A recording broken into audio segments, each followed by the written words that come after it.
Okay, we are in week 11 of Wills and Trusts. We're going to be doing chapter 12 of your textbook. We're actually going to split this chapter up into two modules because there's an awful lot here. We're going to start talking about trusts. We've talked about wills, we've talked about estate planning. We're going to pick that up at the very end when we combine estate planning with your will and a trust and then put it all together into one big estate plan. But you have to know what a trust is before we can get there. So I'd like to talk about a trust as a suitcase with all your stuff in it. And that trust can be created for somebody else to carry or for you to carry. And you can use what's in the suitcase, but it doesn't belong to you anymore. It belongs to the suitcase. Or you can say that other people can use what's in the suitcase, but they don't own what's in the suitcase either. A trust is its own entity. It's weird. It is a legal fiction. It's not like you walk down the street and say, oh, that's a lovely trust that's growing. It doesn't occur naturally in nature. It is a creation of the law, and we're going to talk about why we have this creation of the law. But it is a way for you to either use your stuff without owning it, or to put your stuff in a suitcase for somebody else to use but not own. The person who's carrying the suitcase doesn't own it. The person who opens up the suitcase and gives stuff to other people to use doesn't own it. The suitcase owns itself. Right? You'll never look at a suitcase the same way again. That is my best analogy for what a trust is. Now, your book, I'll give you the official definition, defines trust as a property arrangement in which real or personal property is transferred from the settlor, the person who owns the stuff, to one or more trustees, the person carrying the suitcase, who holds the legal title to the property for the benefit of one or more beneficiaries who hold the equitable title, the people who can use the stuff. Okay? So I introduced a few terms here. Settlor, trustee, beneficiary. Those are the three main components of a trust. A settlor is the person who sets up the trust. That's how I like to think of it. Settlor, set up. Okay? The trustee is the person or group of people who are in charge of the stuff in the trust. Okay? So the settlor puts his or her stuff in the suitcase. Now the suitcase owns itself. Well, suitcases can't really do much. They can't walk, they can't talk, they can't communicate, they can't give stuff away, they can't write letters, they can't sue people.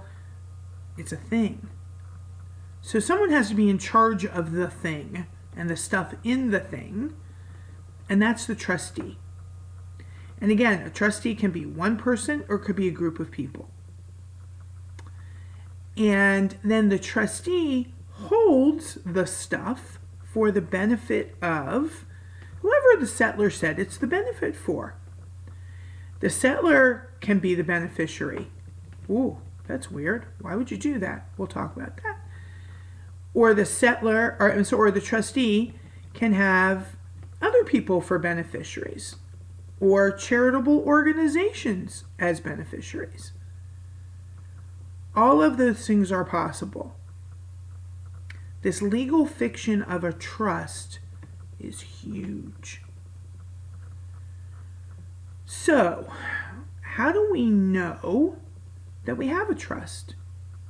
Well, the settlor must draft and complete a trust instrument or document. There has to be something written down that says, hey, I don't own this stuff anymore. The suitcase does. Go talk to the trustee, because the trustee's in charge of the suitcase. Leave me alone. Okay? So in the trust instrument or trust document, we have basically the same kinds of things that we need for a last will and testament. We have to have intent.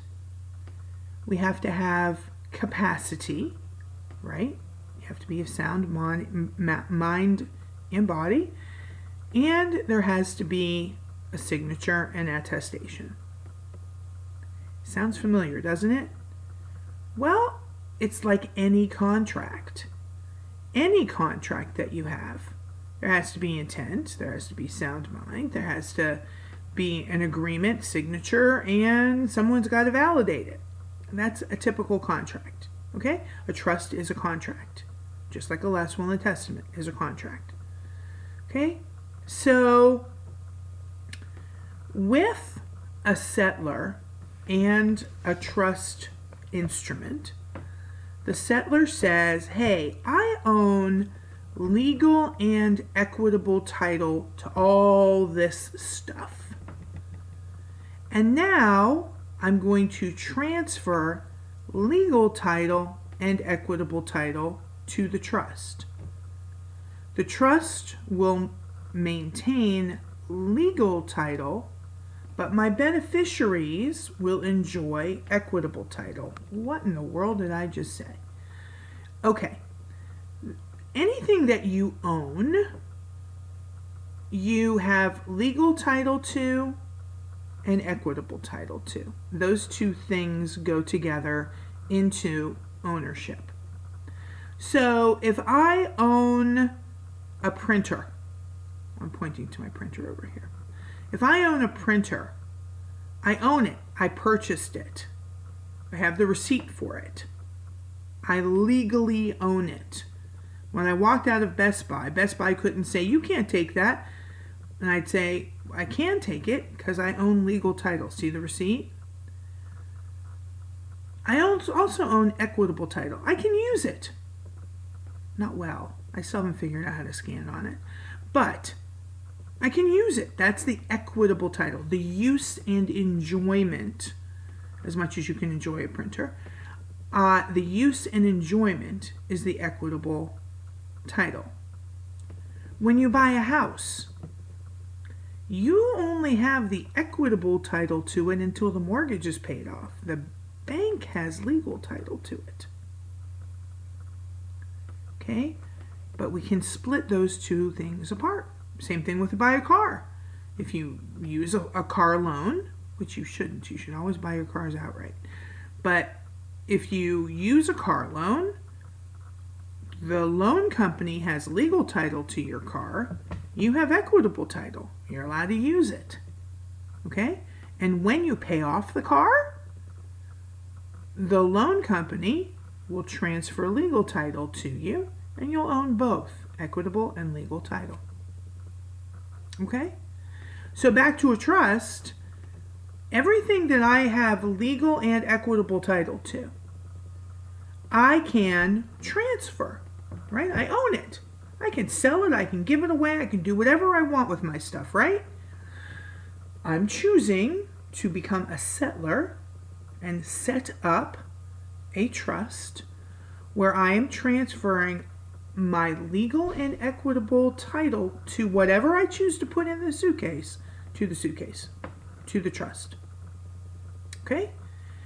And I no longer own it. If I own real property, I have to sign over the deed to the trust. If I own a vehicle, I have to sign it over to the trust. Anything where there is some kind of showing of ownership, there must be a complete transfer. Okay?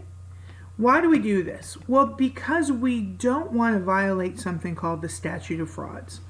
Statute of frauds is something that goes back to medieval England, where we want to make sure that things that are of great value, like real property, vehicles, anything that you would have to get legal title to, that there's no question about the ownership.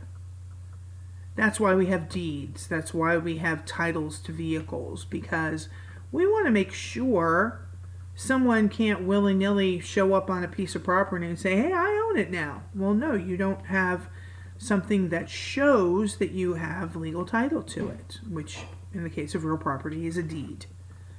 Okay? When it comes to a trust, it's the same thing. The trust document or trust instrument must be in writing and executed so that nobody can say, hey, Grandma gave me that car. Well, I think maybe Grandma gave it to the trust because that's where the trust document says it went. We want to avoid fraud. That's what the statute of frauds is about. It's a great idea. It's been around since 900, year 900. So it's been around for a century, over a century. It's a pretty good idea, so we keep it. Okay? So now, what's the trust going to do with everything that it has legal and equitable title to? Well, the trustee, who is the person carrying the suitcase, is named in the trust document, and whatever the trust document says the trustee can do with the stuff, the trustee can do with the stuff. If the trust instrument says, hey, you can buy and sell this real estate, you can transfer things, well, then the trustee can do that with the stuff in the suitcase. Not on behalf of the trustee, but on behalf of the people who are named as beneficiaries of the trustees, because the trustee doesn't own what's in the suitcase. And then the beneficiaries get the equitable title to whatever is in the trust that they're allowed to have access to. And again, the trust document will say that. Okay? All right.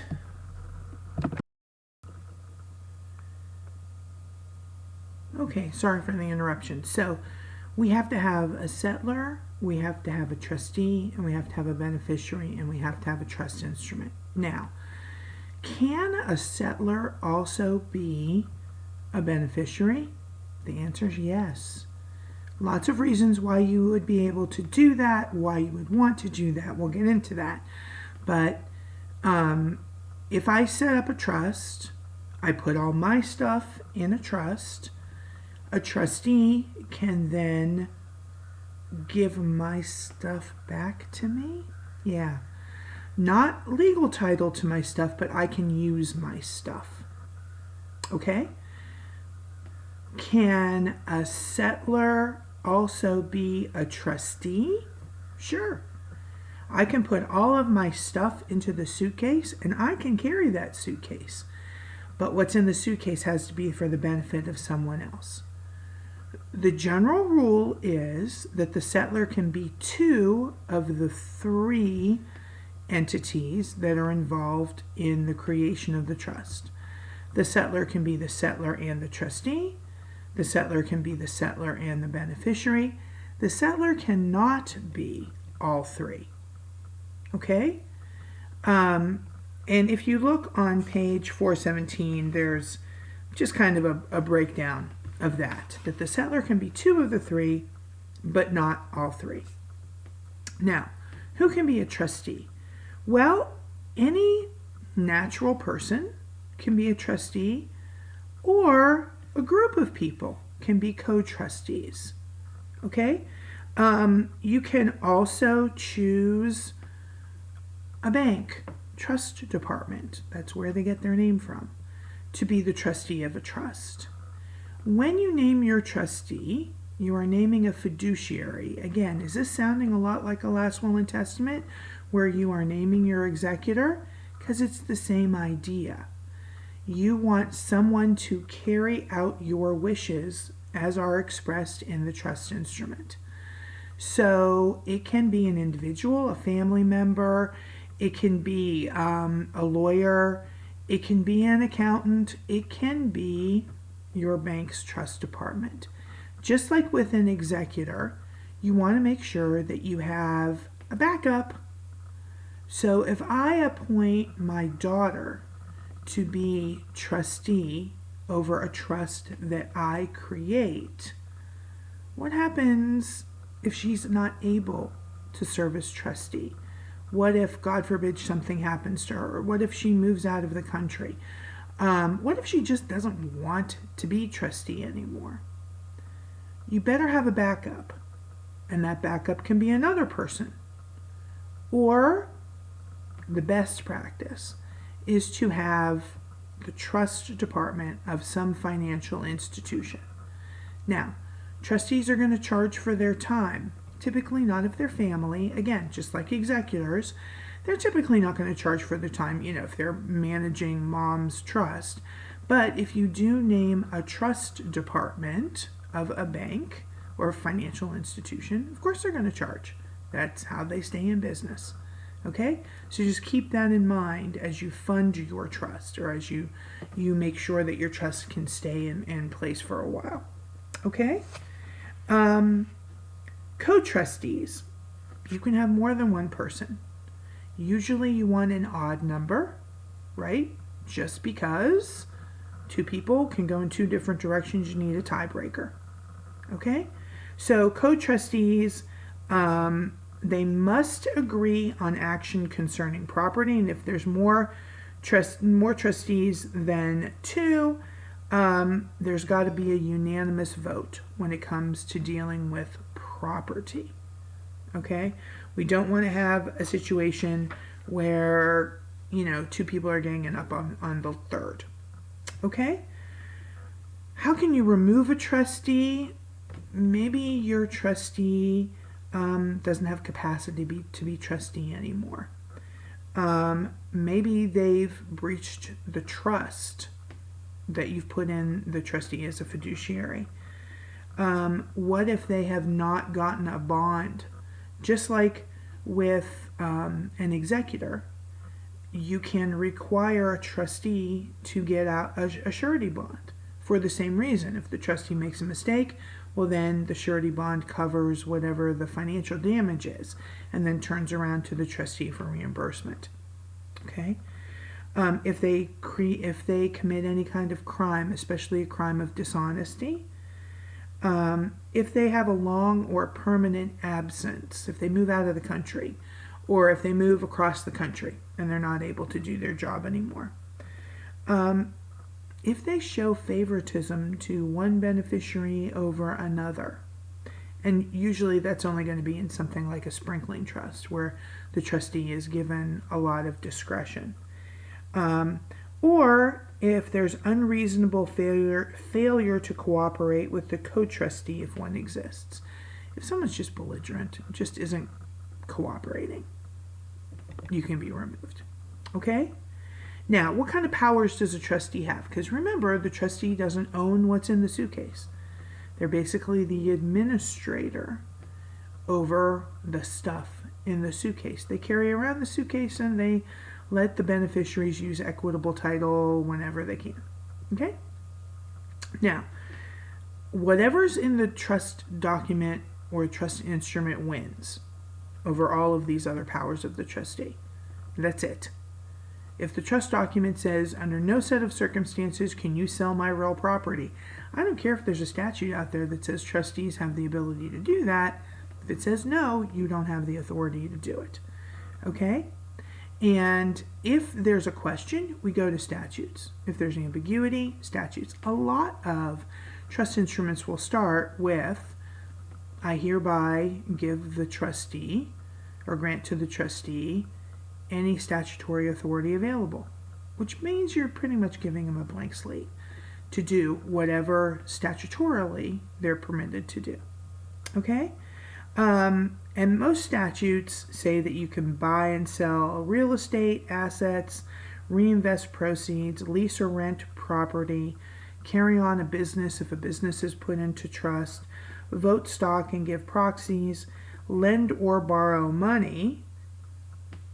That's kind of one, if you're a trustee, you might not want to do.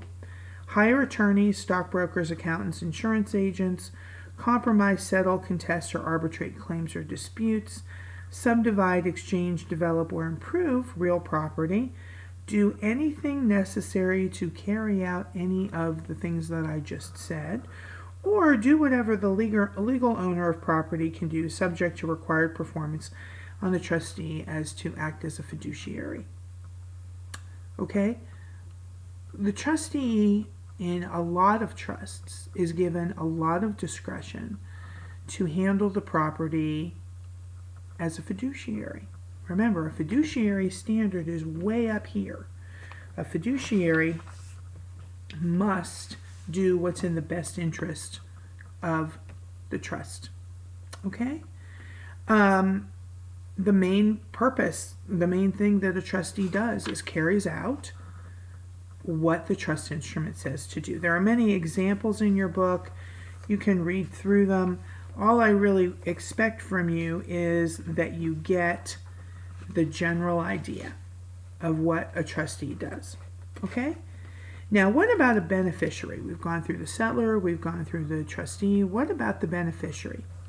Well, beneficiary just gets equitable title to whatever the trustee does. Now, there may be some trust instruments out there that say, sell the property and give the money to the beneficiary. Okay, well then, obviously, the idea is for the trustee to carry out the wishes of the settlor to give a gift. And that gift is no longer part of the trust itself. Okay? But if the trust instrument says, that there's a beach house, and the beneficiaries have the right to use the beach house, and the beneficiary calls the trustee and says, hey, we're going to go for the last 2 weeks of August to the beach house. Okay, they have equitable title. They get to use the property, but they don't own it. I like to use the example of the Kennedys. Everybody talks about how rich the Kennedys are. They're not that rich. The trust owns everything. Everything. The houses, everything. The trustee invests money and then gives a stipend to the beneficiaries. The trust is really, really wealthy, really has a lot of assets, but not so much the people who are the beneficiaries. Okay? It's that same idea. Okay? Now, what if the beneficiary thinks the trustee is not doing the right thing? Well, the beneficiary can go to probate court and say, hey, the trustee is stealing. The trustee is mismanaging assets. The trustee is favoring one beneficiary over another. The trustee is not doing his or her job, or its job if it's an entity. Okay? That is what the beneficiary is able to do to sort of keep the trustee in check, to make sure the trustee does what they need to do. Okay? Let's stop there. We're going to go into different kinds of trusts in the next lecture. If you have any questions about just the basics of what a trust is, please understand it's really basic. It is the settlor, the trustee, and the beneficiary. The trustee is a fiduciary, just like with the last will and testament. Now we're going to go over different kinds of trusts again in the next module. Though we'll get into some more specifics, so that'll help you understand hopefully a little bit better. Okay? Thank you.